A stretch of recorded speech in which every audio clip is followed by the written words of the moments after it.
We appreciate you doing this. We know understand your time's, valuable and important to you. So yeah, I'm Jimmy. This is Coach B, also known as Brian. uh, but yeah, Nice to anything meet you you, want man. to add, Brian? No, yeah, I mean, we appreciate this. Yeah, yeah. It's an honor to be talking to someone Perfect. as important as you are for sure. And we're Well, just regular dudes. I Yeah. appreciate So that. yeah, absolutely. Before we get started with like kind of jumping into the football and your career and all the motivational speaking you do, I am curious to learn a little bit about you. I see that you're living in like near Portland or in Yeah, Portland. yeah, Westland. Oh, Westland. Okay. Yeah, I live in Mhm. Portland. So, Okay, yeah, I think that's cool. You live out there. That's nice. yeah, Sweet. we like it. Yeah. Yeah, I think maybe we'll just start there. So, um, you know, from what we gathered, we learned that your family's military and you moved around a lot as a kid. Um, how did you end up in Oregon, or how did you end up going to the University of Oregon to play football there? Man, it was one of those things that um I really like the colors, man. I really like green and yellow. Good color scheme. But like really like seriously, man, it was the connection I had with the coach that was recruiting me. His name was Coach Neil Zumbucos, Coach Zoom. And so it's just, the way he recruited me, it was perfect. Like he didn't come off as a salesman, like he didn't come Hmm. off like a used car salesman. It was really like authentic relationship. And he used to ask me back in 1990, the first thing we hop on the phone, it was never about how many touchdowns I scored or how many tackles I got or any of that type of stuff. The first thing will always be like, "Hey, Alex, how's your mom? Alex, how's your brother?" So I have a twin brother. Hmm. And then he'll ask me how I'm doing. And don't you know, like over the years, 30 years, when I see him, it's always the same thing. Alex, how's your mom? How's your brother? How's your family doing? And then how are you doing? So how he recruited me was really, I mean, the real reason I came to Oregon because I was like this close from going to University of Tennessee, but it was something that was calling me to Oregon, man. Yeah. Yeah, awesome. Yeah. What was drawing you to Tennessee, and how do you think that the recruiting process is different when you were getting recruited versus now with the NIL and all the high profile guys getting this money thrown around at them? Oh, it's not even the same atmosphere. You know what I'm saying? Like it's it's different. With and now money is starting to influence not just these athletes but their families, and most likely making decisions not based off where they should go, but it's based off financial gain. And I Mhm. think in the long run, it's going to hurt a lot of people.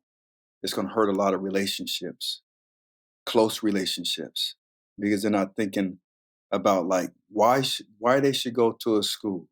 What are their big pillars? What are their foundations that they're choosing a school? And if it's finances, I don't think that's like taking a job just for the money. It could be the worst job for you, but you're Mm-hmm. thinking just about the money and the finances. And so they use money as an influencer when really money is just a resource, right? So, but these people, these entities are influencing these people who really don't understand what influence is or leadership, what that is. And so they can be making some horrible decisions because it's not based off something that's stable. And the reason I didn't choose Tennessee, I was so close to going, but because the SEC, their colors is pretty dope. They were pretty good, and they were producing NFL caliber players. But it was an interaction with the head coach that flipped me. Like I was going to go to Tennessee, and then on my recruiting trip, and I was an All American. I did all these things. I was just from a little Colorado Springs. And one of the recruiters, one of the coaches for Tennessee, he had relationships in Denver, and they kept hearing about my name. and who I was. Then they watched film, and then that's when they started to recruit me. But since I wasn't from a big city, the head coach really didn't know a whole bunch about me. He didn't know that the previous week I was at the university. I was at Colorado University when they had the top 25 athletes there. They had like Napoleon Kaufman. They had um, oh, who would they have? They had some dudes from Miami, from all over the country, and I was one of those. And at Tennessee, meeting the head coach, he asked, I mean, we started talking, and then he, at the end of it, at the end of his pitch, he said, "Well, Alex, we're thinking about offering you a scholarship. You're thinking about offering me a scholarship." I just had the number one team, the number one head coach in the country in my living room 3 days ago. And you're thinking about, I was like, no, I'm out. Yeah, it makes sense. I Dang. mean, the way you talked about the relationship too with the recruiter, Coach Zoom, you said like that had to have played a big part. Just the fact that it was more of a relationship than it was a business. You know what I mean? Absolutely. Mhm. Absolutely. Relationships are powerful, man. Definitely. Wanna kinda dive into your old college football days. Um, just thinking back to that time, I'm curious about who you felt or what you think was either the hardest team you played during that time, or maybe some of the players that you went up against, if anything comes to Mm, mind. yeah, good question. I think, there's different times, right? Like when Mhm. I was a redshirt freshman and I was starting, and when we went down to play USC, it was like, just a couple of months ago, I'm watching these dudes. I'm watching Curtis Conway rip it up. And the next thing you know, I'm guarding like one of the top dudes in the country, a Heisman candidate type of cat. And so, and he took my lunch. Golly, he took my lunch. I was a little 19-year-old kid and he was destroying me. But USC was tough. They were very tough. They had athletes everywhere. Um, but I want to say like that Washington team in that era, whether it was 91, 92, like all the way up to 94, like they were solid and their defense was really tough. But they had a solid team, great quarterbacks, great running back in Napoleon. But man, they were scary good. And yeah, so I wouldn't say, man, those teams, I mean, even Arizona, with that defense, they didn't have too much offense, but that defense was we wanted to we wanted to model that style of play, meaning like it's a party, man. You see how many uh, white shirts or white and blue on defense that was swarming to that was a desert swarm. They swarmed to the ball. We wanted to create that with our gang green defense. But there's some good teams, man. USC Yeah, was ranks up there, but definitely UW. yeah. I wanna go back to something you mentioned, like, when you're talking about when you're going up against the Heisman candidate players, when, like, you said you were a 19-year-old kid then. That mindset that you had then, how did you feel like getting beat's not easy, like, and then repeatedly like that or something like so, just curious, like, what did you take from those, um, interactions going against each other and going against some of the best? Like, how did that Uh, affect you moving forward? Beautiful, man. That's a great question, man. I'm gonna tell you, it really taught me how when I'm going up against somebody who I played video games with. I'm playing video Yeah. games with these dudes, whether it's Jerry Rice or Barry Sanders, and the next thing you know, I'm facing these guys. I learned this from facing cats like Curtis Conway. Is I gave them a psychological advantage over me because I looked at them differently, like more in awe, because they had experience, they had success, they had all these things that I want. And now I'm facing them. And so that taught me like to never give somebody an advantage over me based off of their celebrity.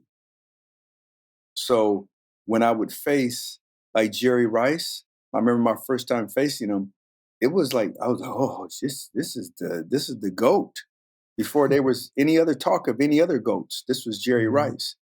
But what I learned after watching film that he doesn't like physical corners. So I'm going to be that physical corner.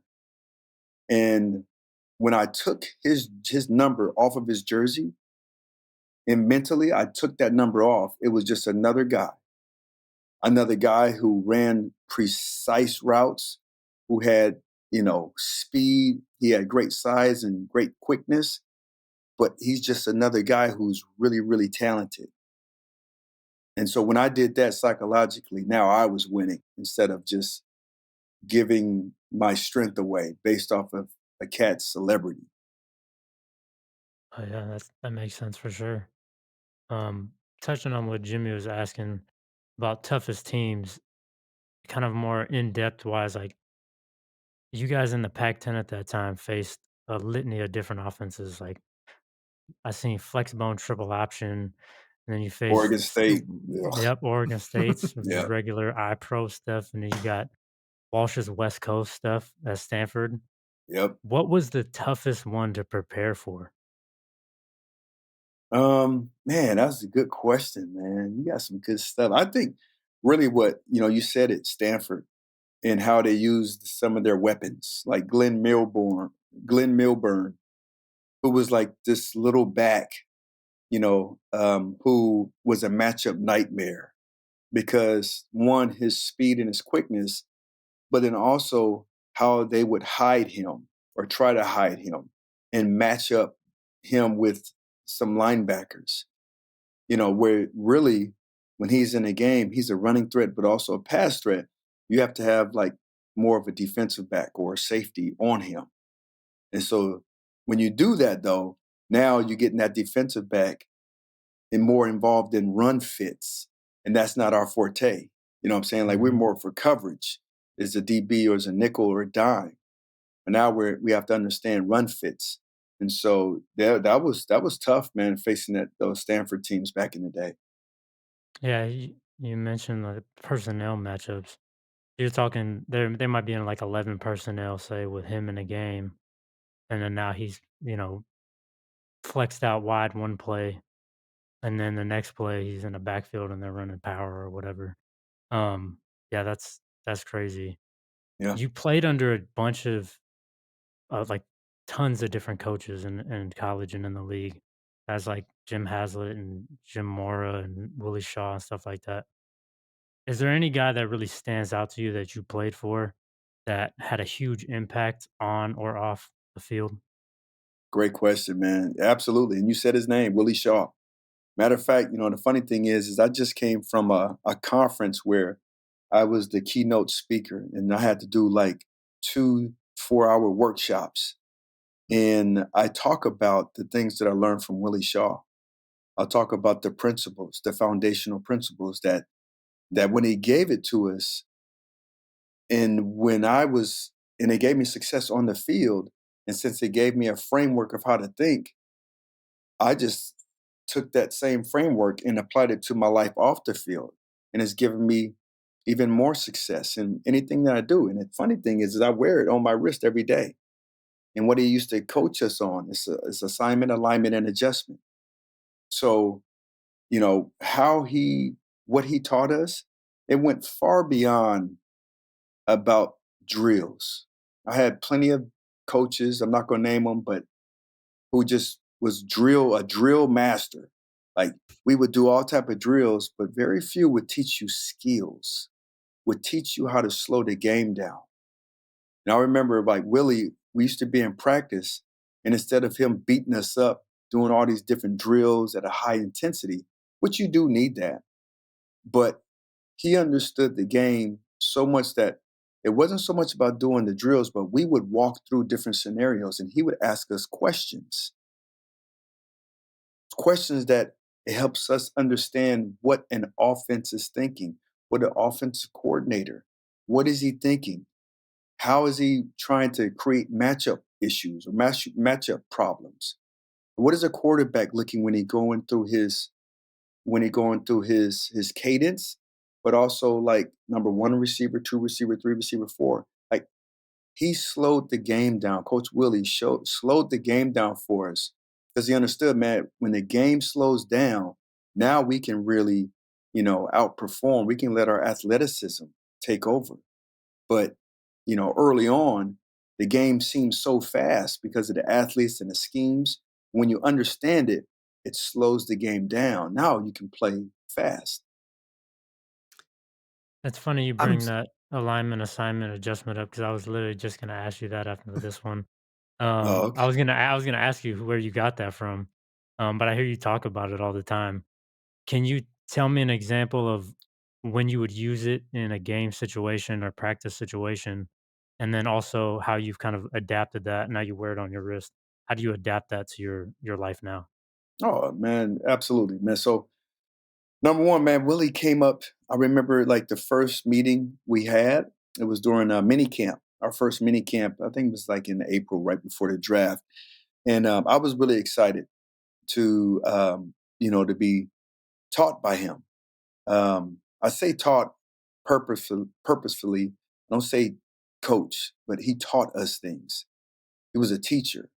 And so what he would do, or at least his first interaction, it was he didn't say a whole bunch. He just watched. He watched us like a hawk. And I remember at the end of practice, I had a pretty good practice. It was my first time coming in as a starter. It was my second year. And after practice, he was like, "Hey, 2-5, come over here for a second." So I ran over there and I was like, "Oh, great, man. He hasn't talked to me all practice, man. Maybe he got some great, he's gonna give me a data boys or whatever." And when he came over and he said, "Hey, 2-5, you want to play a long time in this league?" And of course it's a yes. I want to play a long time. He said, "If you want to play a long time, you got to master these three things." And he said, assignment, alignment, and adjustment. He said, "Alex, you need to know your job. You need to know your assignment on every play." So, I know what the the playbook. I know what that looks. It's a new playbook because we got a new coach, but I knew how to study. I said, "Okay, okay, I got that. It's easy. That's cake." He was like, "No, Alex, you need to learn everybody's position in the secondary and on your defense if you really want to be good." Oh man. So I'm just looking at through my lens, right? Hmm. I need to be good. I need to know my assignment. No, it's not just that. You need to know other people's assignment. Not that you're not going to take their job, but you need to know where they're supposed to be on every snap. When you know what other people's roles are, now you can hold them accountable for where they're supposed to be. And then vice versa, they can hold you accountable. Because if I'm expecting a strong safety to be in a certain spot, and based off of the expectation, I'm playing a certain technique. And if he's doing whatever he wants to do, now that leaves me and the defense at a disadvantage. So when I know everybody's job, then I can be, "Hey man, where were you? What's the deal? You're supposed to be here. What did you see?" Right? So knowing is not just knowing your job or your assignment, but knowing those people around you. And then knowing your alignment. He said, "Alex, half the time you was misaligned. So these are the best athletes on earth. And you can't give them any type of advantage. If you're misaligned by 1 inch, you're beat before the ball is snapped." So I was like, damn, I never really thought about it like that. He said, "Yeah, you lined up. You're supposed to be 1 yard inside, your head up. You're supposed to be 8 yards off, you played at 7. So make sure you're lined up correctly." Okay, check. Then the last thing is adjustment. You say, "Alex, this isn't Pee Wee football. This is the NFL. Nobody just lines up and hikes the ball. You got to be ready for an audible. You got to be ready for a shift. You got to be ready for motion. Every time that happened in practice, you were a step behind. You need to be thinking ahead of it. Get ahead of it. Think, what if? What do I need to do when things change?" And so I practiced that over and over and over again throughout my years. That's the biggest thing that gave me the most success in the NFL. That's the reason that I was able to do what only 3% of NFL players do, which is play 8 or more years in the NFL. It's not because of my speed, my quickness. but it's because I mastered those three things. And so it gave me success on the field. And so when I was stuck in life, I was started to use those same things, those same principles, except now it's like, what's my alignment? How do I align myself? I align myself where I used to be misaligned, but now my faith is first, my family is second, then it's my health, and then my career. And so once I started to align myself to those things, and then after, the past couple of years, I've even drilled down a little bit deeper where no, it's my family, it's my health, it's my career, and then my faith encompasses all of it. So instead of stacking it up top, no, my faith is around all of it. So when I coach, or when I speak, my faith should show up. When I'm speaking to my family, to my wife, my faith should be, there. So that's how I got aligned off the field. And my assignment is knowing who I am, knowing what my purpose is. And that took a lot of hard work. It didn't happen overnight. So knowing exactly who I am, how I operate, what my character is. Because for a long time, I didn't know my character. I thought what I did and my abilities on the football field, that was who I was. And then when I stepped away from the game, now I'm stuck, I'm lost because what I did was who I was. And that's dangerous. That's dangerous for anybody. Anybody who does something for a long time. I don't care if you're podcasting or if you're a CEO at a company or you're an entrepreneur. And when you do so much of that thing, and that thing is becomes who you are, and when you step away from it, whether you retire or you're fired or you're kicked out, like I was of the NFL, you know, that you're lost. And so finding out exactly who you are. So that's the assignment part. And then the adjustment, making an adjustment in the relationships that I had that weren't working for me, that weren't building me up. I had to adjust my character. I had to adjust also how I treated people. Your boy, I was very entitled. You know what I'm saying? For so many years, since I was like 14 years old, I got a free pass based off of my ability, based off me playing football, and I was really good at it. There's a lot of people that gave me free passes. A lot of them, Mhm, we have the same blood. You know what I'm saying? mhm, So now I understand like I shouldn't get free passes. These athletes, especially these high school athletes, college athletes now, like right now, they get treated differently. Not by me, because I don't care about their celebrity. I don't care how fast they run a 40. That stuff is way down the list. I care what type of person people are, including these athletes, because they have so much influence. But that's a long answer, man. But that was a deep Appreciate it. question. That was an awesome yeah. answer. I I wanna touch on a little bit on kind of what you brought up a little bit because you often hear, like you said, anybody really who did something for a long time, once you leave that, it's kind of sometimes people feel lost. So especially athletes, you grow up playing sport your whole life and then one day it's just over. So I'm curious if you have any advice or anything that you wanna share that maybe who doesn't have the foundations like you have, like the alignment, assignment, adjustment, but or maybe just something you've learned over the years. Any words of wisdom to kind of make that adjustment a little bit easier out of sports or whatever it is that they do into defining who they are? Yeah. Don't trust the process. I hate cliches. And I used to be the king of cliches when I was playing ball. And I thought I was clever. Right? But don't trust the process. If anything you're going to trust, you trust the framework. My assignment, alignment, and adjustment, and then me understanding what leadership is, that helped me so much. That helped me so much get out of that funk, get unstuck.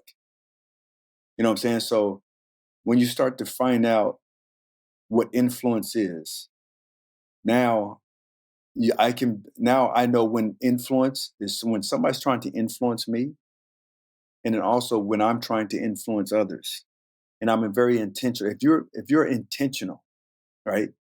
And some of us, because of the sport and the popularity, especially of football here in America, when you're really good, people tend not to tell you the truth about your character.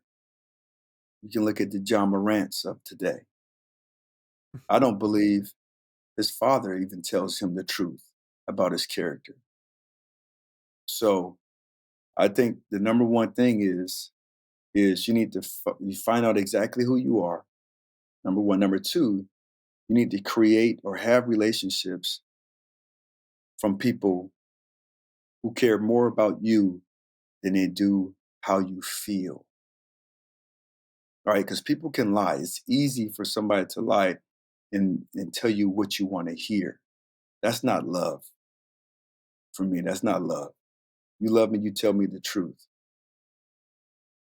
Right? So I think those are some things like just briefly off of that question um, that just came off the my top of my Yeah, top of of my course. dome.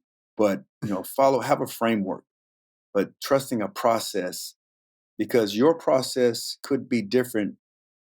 Jimmy, your process could be different than Yeah, Coach B's and different than Jacob's, based off of your education, based off of your heritage, based off of how you grew up, how much money you had, and what type of school system. Your process could be totally different than what mine is.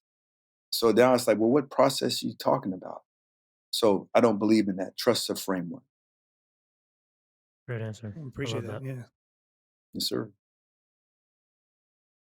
I again, I'm gonna keep kind of pushing it back to football just because I'm an addict for the scheme talk. From the clips that I've seen of you, you looked extremely comfortable in press man, but also you look super comfortable in spot drop zone, read the quarterback type stuff too. What type of player do you think that you would be in today's game? Mm, what all depends. Are you talking now at 49 or No, or at my if you prime? were 23 Prime now, time. Prime time. Okay. No, I think, man, my game and what's going on now. Number one, I'll be too small to play on the outside, yeah, so I would you're be a just a nickel. nickel. I would be Yeah, a nickel like my son, but I don't know if I'm that. I don't know if I'm that physical or if I was that physical. Even though I played nickel, like, on third downs, I moved in a nickel, but that was just because nobody else wanted to. And I wanted to get on the field as a rookie. And so I raised my hand. I play nickel. And so I learned that. And that was just my spot. And, I played on left corner. And then on third downs, I was moving to the inside. But I think in today's game, I would be more of an inside type of guy, even though I had the speed on the outside, um, and the quickness. But I think now the way, and I hate, when coaches they kind of pigeonhole cats depending on their size. Whether you're going to play outside corner or if you're under 6 feet, then you're automatically nickel. That's terrible. I mean, Daryl Green, you trying to tell me he couldn't play on the outside in today's game in his prime? Please, yeah, you know what definitely. I'm saying? So, yeah, but I think I'll be more inside type of slot guy. Yeah, that makes sense. I do. Yeah, I mean, Seattle just drafted Devin Witherspoon. I think he's same height as you. I think he's like 5'10". He's an outside corner, but definitely teams are more favored towards size in different positions nowadays. Yeah. Absolutely. Say I hate that being, pigeonholing cats based off of a number instead of like watching them and see their their football or whatever sport they play, what their IQ is. I mean, you say You know? you don't know if you were physical enough to play in a slot, but I seen plenty of clips of you being physical, so I don't think that would have been a problem, to be honest. Yeah, man. Maybe it's just I don't remember all that stuff. I remember all the big plays down the field. I don't remember any like, coming On in and highlights. laying the wood. I don't know if that was all that sexy, but yeah, I appreciate that. Yeah, for sure. Um, Yeah, just, as you mentioned your son in the league, and I know you work with high level athletes. I'm curious, just kind of your thoughts and kind of maybe you weren't even thinking about this back then, but do you see any differences between athletes in your generation and the athletes of now, specifically on how they take, criticism and coaching? Um, I would say, and I coach high school football. I coach defensive backs, and so I think now, with these guys, is you have to be really good at understanding influence as a coach because it's just like parenting. You have to make corrections early. So, meaning, like this, and I'm sure we've all seen these kids, right? These young kids, they're 3 or 4 years old and they're at Target and they don't get what they want.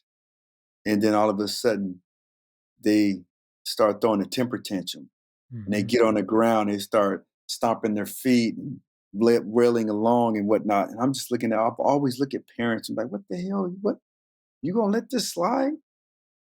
And what happens is they don't make corrections early on because little Susie is so cute, right? She's so pretty, she's so cute, or no, she's so sweet. It's the same way where with these cats, especially if they have a lot of ability and they tend to not make those corrections because they're really fast or they're really good or all that type of stuff. For me, the first day is so important. I set the standard on the first day, what I will tolerate and what I won't tolerate. And what the standard is, they created, meaning I asked them, where do they want to go as a team?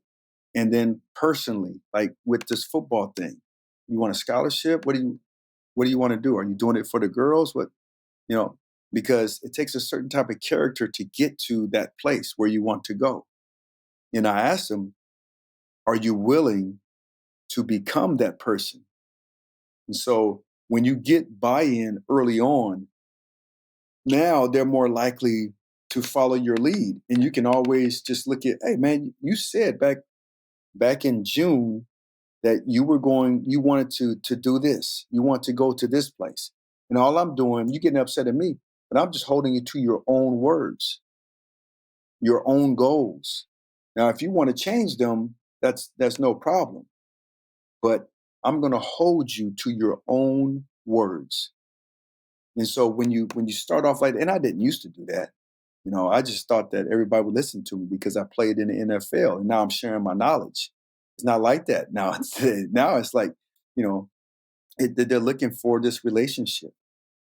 So I try to create relationships with my players. I try to create them with everybody on the team, but you know, it's hard to spend time with offensive linemen. That's a great answer. I'm going into my 6th year coaching high school ball, and I definitely have trying to trend that way of like kind of nipping stuff in the bud as early as possible. Yeah, When I think I started coaching at like 23, 24. So like it it was difficult at first being not too late out of high school and trying to get people that you're not that much older than to really kind of align your views with yours. But that's a good. I like to having them write down their goals and then holding them to their words. I like that for sure. yeah, yeah, absolutely, man. It's really helped me over the years to now they can't get mad at me. You know what Yeah. I'm saying? Well, you're gonna get mad at me. You get mad at yourself. I'm just holding up a mirror. Hmm. And here's the thing: is like how I coach my players is the same way how I coach celebrities, how I coach entrepreneurs, how I coach Fortune 500 executives. Is I find out where they want to go, what they want to achieve, and then we backtrack. Who do you need to become? What relationships do you need to make or break or change to get you to where you want to be? You know what I'm saying? So I know how to do that now. And so, that's one of the things I love working with athletes, with former athletes who are stuck because I've been there.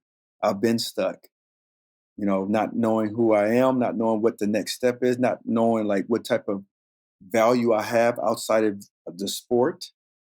I've been there. So I love sharing that knowledge with those folks. Yeah, just a big really big on, like, reflection, right? That's what it sounds like to me. Um, Curious, where do you feel like you've learned that skill? Like, was it from previous coaches or just kind of, a combination of that and life experiences and just, become a little bit more wiser? Well, I think it's a combination, right? Combination of my experiences and looking back. Definitely, like me becoming a speaker, a professional speaker, and the stories that I talk about, they come from my life. You know what I'm saying? Like I don't know any others. Well, I know other stories that I could probably tell, but it's not as it doesn't like it's not sticky as coming from yourself. So the stories that I look at and I dissect both the great things that happen, but more the bad things, the negative things, the failures, because I know that's more relatable, right? So, but my experiences, but also hiring a coach myself. I got to coach myself, for helping me understand leadership, understand like how anything that I do. I wrote a book. You better believe I got myself a book coach. I want to improve my speaking in my business. I got a speaking coach. I got a leadership coach. I got a podcast coach. So that's my secret weapon, man.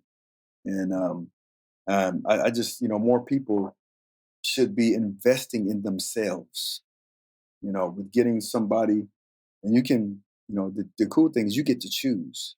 Like a lot of time in my life, I didn't get to choose who led me. I didn't get to Mhm. choose, the coach that I wanted to coach me. So, but after ball, now I understand I get to choose, and I get it, Absolutely. and I do it based off of a number of things, but character is the number one.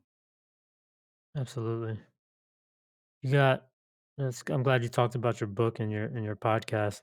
So after you retired, you were a trainer for I think you said like around 13 years at Nike. Yep. And then you started the Shark Effect podcast, wrote the Ultimate Playbook for High Achievement book.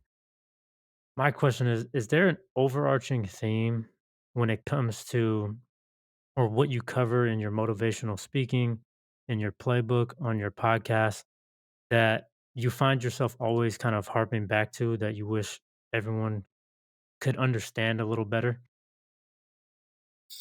You know, the big overarching thing is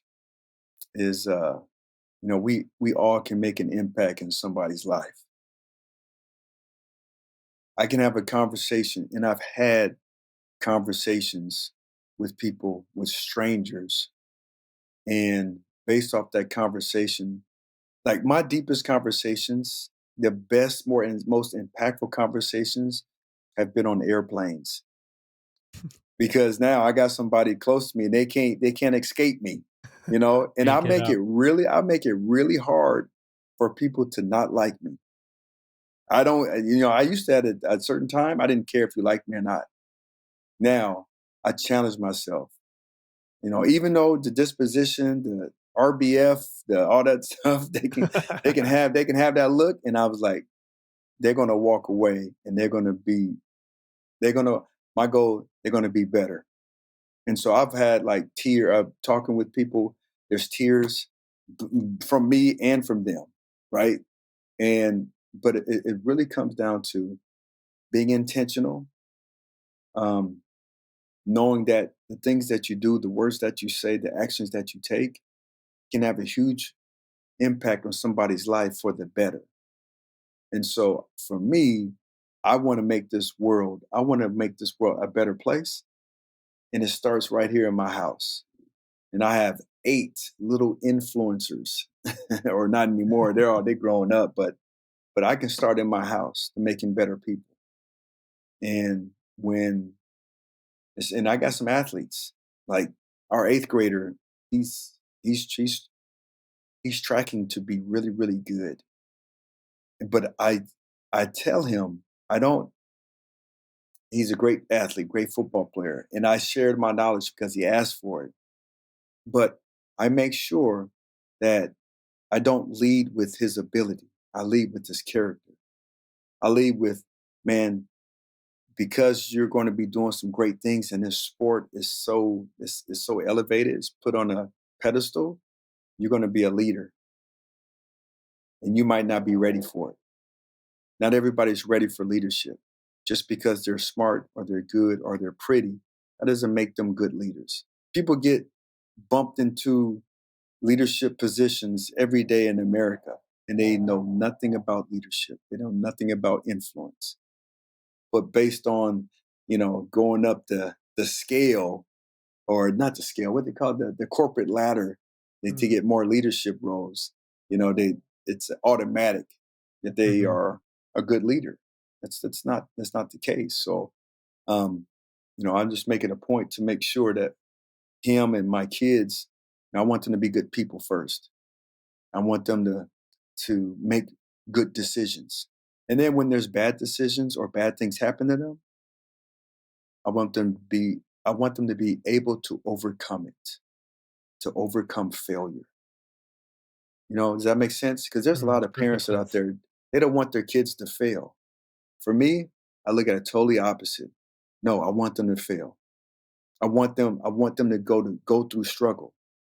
And it's great if it can happen in a safe environment, right? Sports is a safe environment, I think. That makes perfect sense.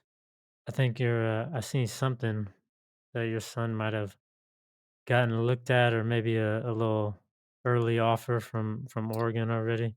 Yeah, he got five. He got 5 already? five. dang. Oh, Yeah, wow. yeah. He hasn't even touched foot on a varsity football field, or at least Wow. the game. But it's based off of relationship, Mhm. right? The relationship he has with me, the relationship he has with his big brother, who's in the NFL. And it's based off of that. It's not really based off his first name, not just yet. Yeah. So I make sure to tell him that, and so does Elijah. But with Good. that mentality that you're giving him, I mean, his ceiling is super high just because now he knows he's in a safe place to fail, but also he's got the character to back up his production on the field, which is the best of both worlds. 'Cause, I mean, you coach high school ball. Like, I've seen it where I've had kids, not to the University of Oregon level that they're going to go play there, but I've had, lower D1 kids come through, and sometimes they're great players and not great kids. Sometimes they're great both. Those ones Hmm. always end up being more successful than the ones who aren't great characters or don't have great character, for sure. Yeah. So I just make sure that for him, that character piece, that's number one. And then I don't give free passes. So that's number one. And I reward stuff. Um, when there's another parent that calls me or texts me and tell me, that he opened the door for, lady at the grocery store. That's what I reward. I do. I Mhm. do backflips. I'm giving his don't he love donuts. I give him a donut. I do all the other stuff. He get an interception and stuff. That's you supposed to do that. I'm not rewarding that. And so for me, and also, you ask how I keep him, with this mind that there's other things to do to accomplish. Is I tell the truth. I said, man, look, you play football in Oregon. Nobody respects high school football in Oregon. I'm sorry. Mm-mm. I'm sorry. It's been like that for ages. And so what we do, I tell them that you're supposed to be dominant. You're in Oregon. It's not a ton of like super athletes. There's some dudes, but not Mhm. like it is in California, not like it is in Louisiana or in Texas. Mhm. So there's other cats who have more skill. They have more grit than him, and even maybe more athleticism. But they don't. They might not have a dad and a brother that played at the highest level. and knows how to share that knowledge. So you have an edge. But that dude is willing to knock down doors. He's willing to run over his mama Mhm. to get to where you want to go and where your brother and your dad has been. You just pray that you don't have to, you never face that dude, or you got to be more ready than you are. So I take him out to these different places to see him in other environments that there could be kids better than him. Yeah, that makes sense. Oregon definitely is not respected for high school football, for Yeah, sure. I'm Not honest. not like Cali. Yeah. Yeah, Cali, Texas, all them. Yeah. Nope, yeah, not the same.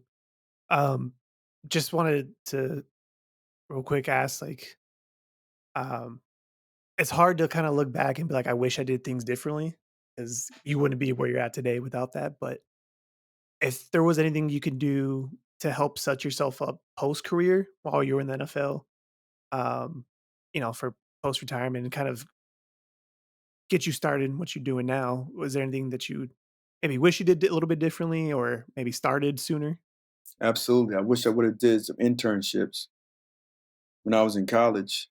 I Yeah. wish I would have created some relationships with cats who had businesses where, I had maybe a little bit of interest in.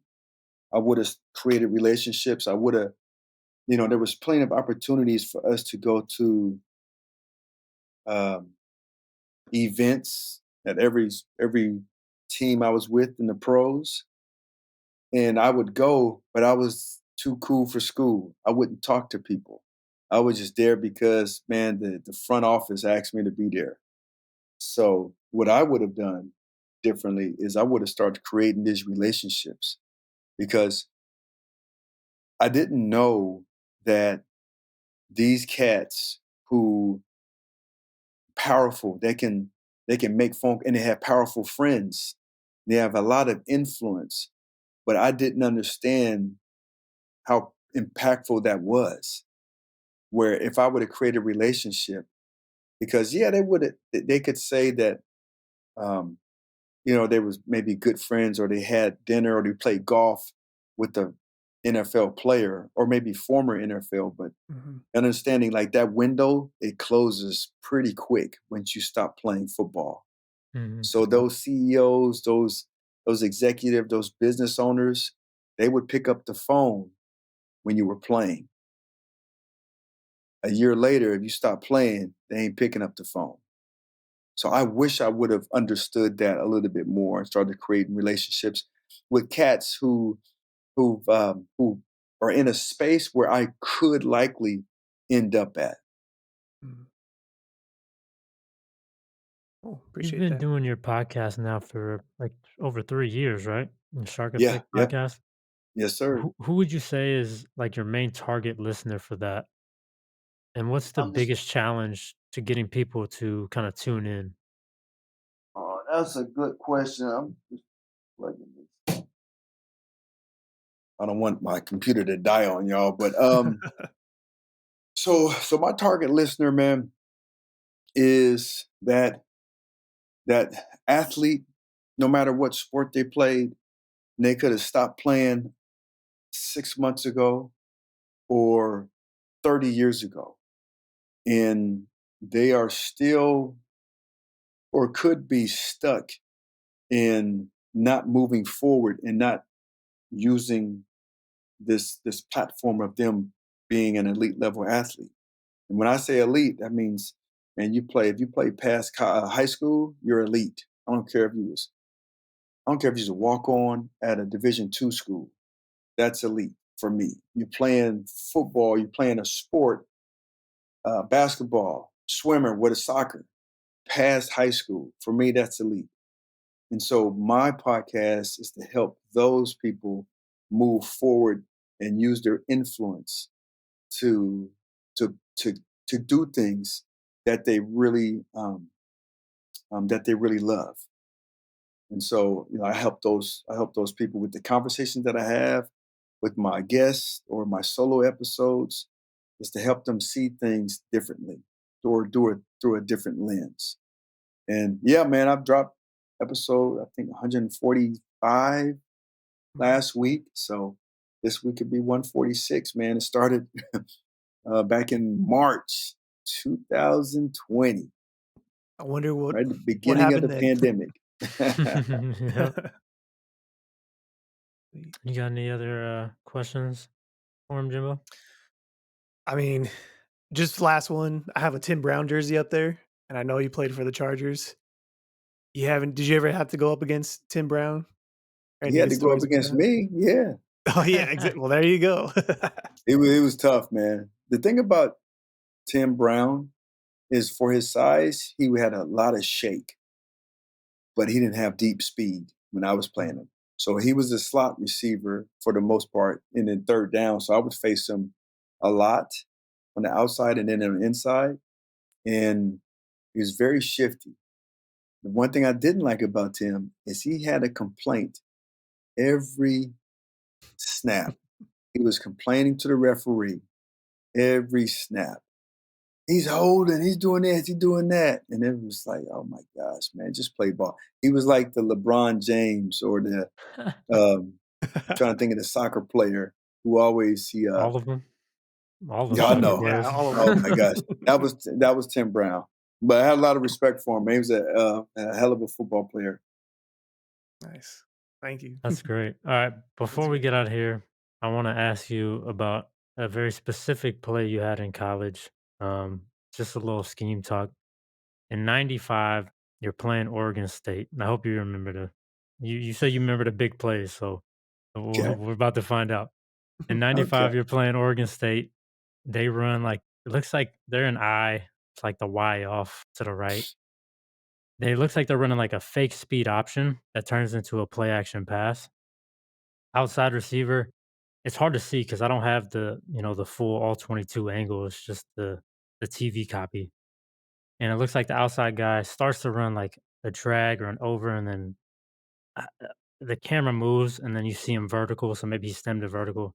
Tight end looks like he's running the seam, and you midpoint both of those receivers that are deep, and make the interception, get a pretty decent return out of it. Um, what coverage was that? Because I was trying to figure it out. I'm like, I see the safety roll down pre-snap outside the tight end, and I was like, that could be just three sky, or with the speed option, are they running like two invert, which you play in the deep half to get you on top of everything and bring the safety more of the kind of the run fit guy down to play the speed option. Mm.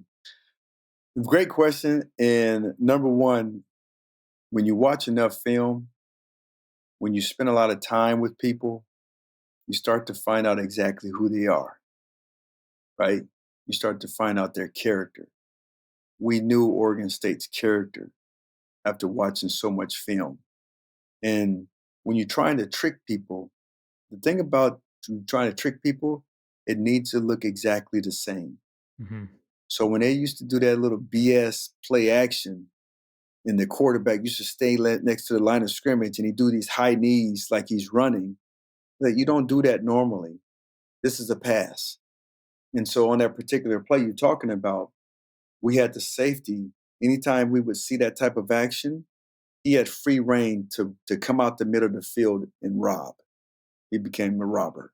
And then I was basically his backup. I had the deep middle, you Got it. know. So it looked like maybe it could look like a blown coverage, but based off of their play action pass, which is very limited at the time, they were terrible, a terrible passing team. When they tried to do that, and then we knew it was going to happen on most likely third and long. It's like, come on, man. Why you doing play action and it's third and 10? We know you're not Hmm. going to run the ball. Yeah. It's third and 10. And especially they do this little BS play action, quarterback deal. So, yeah, man, just you try to find out exactly who teams are, and then you try to make them play left-handed. And that's what we did, against Oregon State. Film study, so important. I'm gonna have to show Absolutely. my kids that. Do the little tendency. Tell Yep. them former Oh, NFLer. I'll tell you one. Here's a good one. If you remember that same, not, no, the year previous, in 1994, when we played in Washington. So we played Washington at our house, and this happened, and this was before like the famous Kenny Wheaton interception, right? But I got an interception earlier on in that game, and it set us up for our first score. And it came off a film study. So I would watch so much film, and I would watch like the tape, like regular people. I would Mhm. watch that, and I was watch it from the bird's eye view. Well, I watched so much tape that I want to see what does a team do off of or after a timeout, Mm, an offense. And so I watched enough film and I knew that what they like to do is get Damon Heard, whatever. Something like that. Damon Yeah, Horde, something yeah, like Damon that. Ates, yeah, my guy. He's a good dude. But they want to get him back in rhythm. So they would do a safe type of throw, a quick hitch, maybe a Mhm. speed out, something like that to get him back in rhythm. And I remember watching film and I was like, okay. And they also did that close to their sideline, to kind of get things going. And so I remember after a timeout, That's the one you and fell down, huh, on a pick six? You yeah, got a pick yeah, six? yeah, Yeah, that's the okay. one. That's the one. Yep. Now, you know what coverage I was in? I mean, it looked like it was middle of the field coverage, so I was like, "You think it cover 3 or cover It was 1," but cover it was cover three. yeah, How in the hell do I pick off a 5 yard out in cover three? you shouldn't, especially if you're bailing. Shit, I wasn't even bailing. You know what I was doing? I intentionally backed up to 9 yards because I wanted Damon to see a Mm, soft corner. got you. I barely backpedaled because I knew based off the film study, based off the third down, based off where the ball was at, and based off the receiver's alignment, I knew exactly what was going to happen. And so I jumped, I once I do it right before the snap, I was giggling inside, saying, how am I going to celebrate this when I get into the end zone? But yeah, man, when you do enough film study, you find out people's character. And when you find out people's character or a team's character, the beautiful thing is you can predict behavior. And that's exactly what I did on that play. Both plays. Yeah, it makes perfect sense. Imma have to show this to my kids so now My they get some God. more get him, incentive get to him in watch this. more film, yeah. Yep, get him in there watching. Need to always Yeah. get them film hours up on Huddle for sure. Yep. There you go. Alright, man. We really appreciate you joining us. You're awesome to speak to. We learned a lot. I learned a ton. I'm sure Jimbo learned a Oh, yeah. ton as well. Can only thank you. We can't thank you enough. If you guys want to check out, he's got the Shark Effect podcast. He's got the Ultimate Playbook for High Achievement. He does motivational speaking. If you're a head coach at a college or a high school and you need some motivational speaking for your team, go ahead and go to his website. I believe it's alexspeaks.com or Alex Alex Molden. Molden Speaks, Got it. or just We'll speak. alexmolden.com. But yeah, Got it. any Perfect. of those. Perfect. Yeah, man. All right. Appreciate you. Appreciate Thank you so much for your time. Cool, man. Hey, this was a lot of fun, man. You guys asked some phenomenal questions. Let's make sure we do this again. Oh yeah. Absolutely. I'd We'll be hold you down to for it. that. Yes, exactly. Sounds good. All right. All right, man. Appreciate You have a you. good night. Thank All you. right.